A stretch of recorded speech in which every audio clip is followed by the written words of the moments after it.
Ya, teman-teman. Nah, karena sore hari updatean juga belum ada, teman-teman ya. Masih cenderung di tanggal kemarin ya, tanggal 7 hari Jumat. Nah, kita akan hitung harga wajar mumpung si emiten BDMN ini sudah keluar kuartal 4-nya ya. Sebetulnya juga teman kita yang nanyain BDMN bagaimana gitu ya. Nah, teman-teman, tapi sebelumnya saya cuma terima kasih kepada teman-teman yang senantiasa support di channel ini ya. Baik yang nge-like, yang nge-share, yang memberikan subscribe juga terima kasih. Tanpa ada teman-teman, channel ini tidak akan kemana-mana dan tidak akan ada manfaatnya teman-teman ya. Karena semua emiten yang saya bahas adalah emiten teman-teman. Yang telah memberikan super tank, terima kasih. Mudah-mudahan super tank teman-teman dikalikan 10 kali lipat dan dikalikan lagi kepada teman-teman. Yang telah memberikan donasi dalam bentuk super tank, terima kasih teman-teman ya. Terus yang telah memberikan doa juga terima kasih. Semoga doa teman-teman dikabulkan. Dan saya doakan pula teman-teman bersama keluarga dalam keadaan sehat walafiat. Oke teman-teman, untuk net income BDMN ya, Bank Danamon ya. Bank Danamon itu kita cek 1 tahunan ini sudah minus berapa ini ya? 17%. 5 tahunan 12% ya. 3 tahunan 4%-an ya. 12%-an lah teman-teman ya. Nah, teman-teman, untuk kuartal 4 ya, lihat dari kuartal 4 tahun sebelumnya, dari 943 ke 848, artinya ada penurunan. Kuartal 3 sama, dari 1,053 triliun ke 877 miliar, ada penurunan. Dari 690 kuartal 2 ya, ke 624, ada penurunan. 818 ya, ke 831 ada peningkatan. Jadi, yang meningkat hanya di kuartal 1 aja berdasarkan perbandingan per tahunnya teman-teman ya. Nah, untuk revenue kita lihat revenue dari 5,3 triliun ke 5,8. Nah, secara revenue bagus teman, artinya secara istilahnya pendapatannya bagus teman-teman, cuman net income-nya aja mungkin banyak pengeluaran ya. 5,3 ke 5,5 ada kemajuan, jadi si marketingnya juga berjalan dengan baik gitu, penjualannya juga berjalan dengan baik. Kuartal 3 dari 5,1 triliun ke 5,7 juga ada peningkatan, dari 4,9 ke 5,6 ada peningkatan juga, dari 4,7 ke 5,5 ada peningkatan. Jadi secara revenue itu bagus teman-teman si BDN-nya, cuman karena mungkin banyak pengeluaran akhirnya net income-nya cenderung menurun. Tapi secara revenue keren, ada peningkatan terus, grow dia teman-teman ya.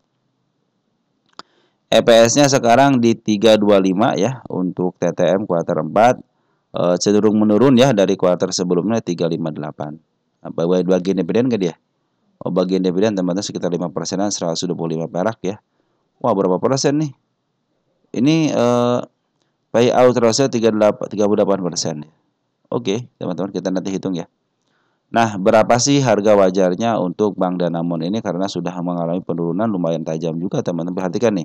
BDMN itu pernah menyentuh ke harga 9.000, tapi sekarang langsung dijatuhkan. Bahkan ketika zaman Covid, teman-teman ya, bank lain istilahnya mampu bangkit ya ke harga yang luar biasa, tapi Bank Danamon malah bukannya diangkat ya, malahan digencet teman-teman ya. Sampai akhir tahun 2023 ya, sejak 2022 cuma diangkat sampai ke 371. Padahal ini dari angka 9.000, bayangin aja teman-teman. Apakah bisa ke sini lagi? Saya pikir sih kalau Bank Danamon bisa lah teman-teman. Kenapa? Tinggal tunggu waktu aja ya. Ini juga kan jatuhnya itu sangat luar biasa aja, jatuh banget teman-teman. Dari 9.000 bayangin aja ya. Sampai ke level 1.700. Saya tidak tahu kondisinya karena jarang dilihat teman Bank Danamon ya.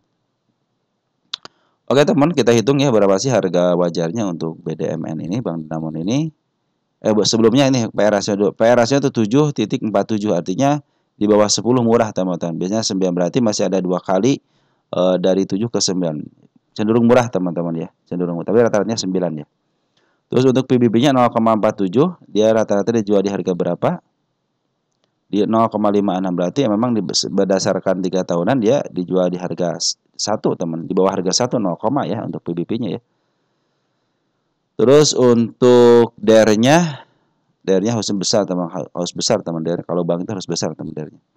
Untuk ROI-nya 6,23 kurang grow berarti teman-teman. Serius kurang grow lah teman-teman ya. Kalau untuk 6,23 ya sedikit sekali gitu teman-teman. Ini bagian dividen 125 perak atau 38% payout ratio-nya atau 5,14. Jadi masih bagian dividen lah teman-teman, lumayan ya. Oke, teman-teman, kita langsung aja ya. EPS-nya berapa nih? 325,30. 325,30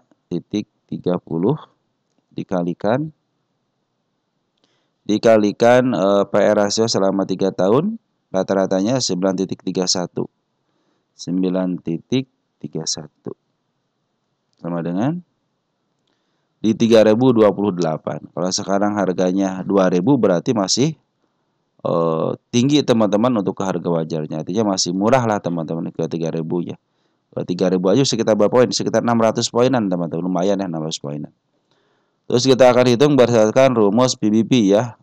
Yaitu harga buku teman-teman di sini nih 522508. 5225.08 dikalikan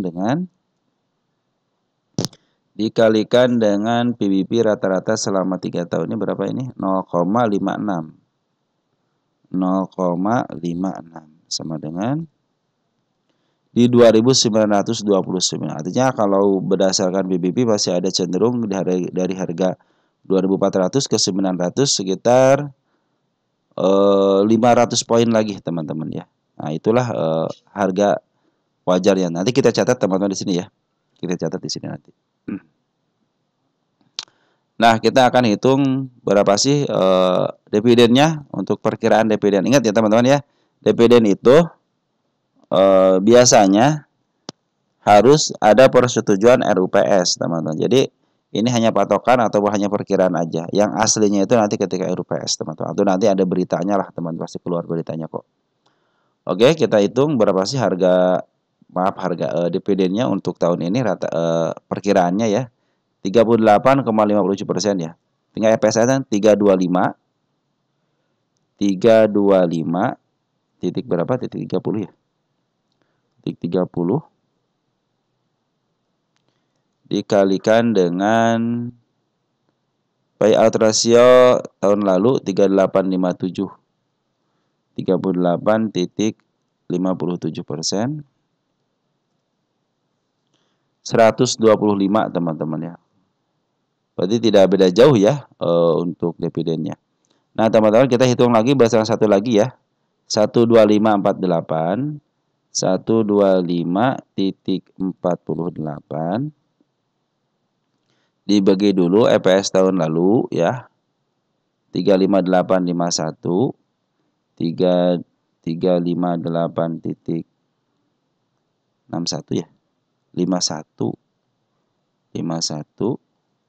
sama dengan dikalikan dulu 100 ya untuk dapat persentasinya. Nah, ini hasilnya 35%. Nah, tinggal yang ini teman-teman 325,30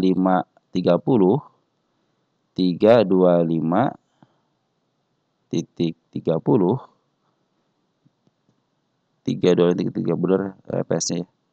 Dikalikan dengan hasil ini 35%.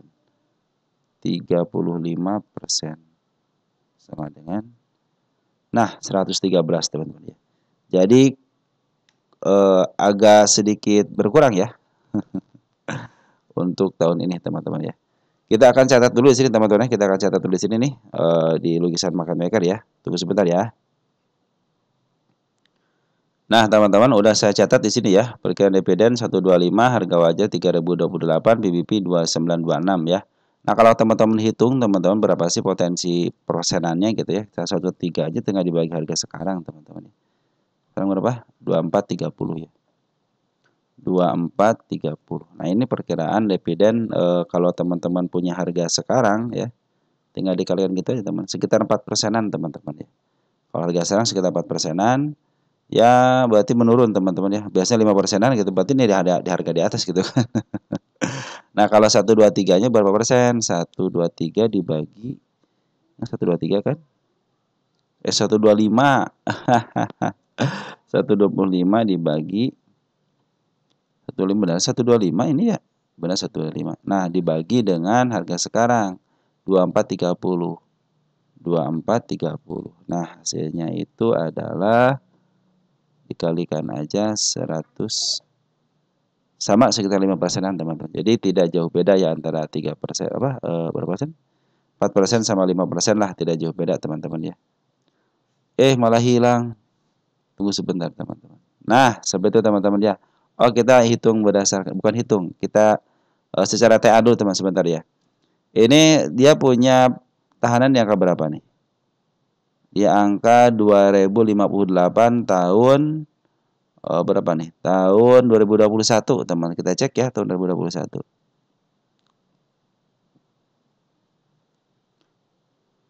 Sebentar teman-teman.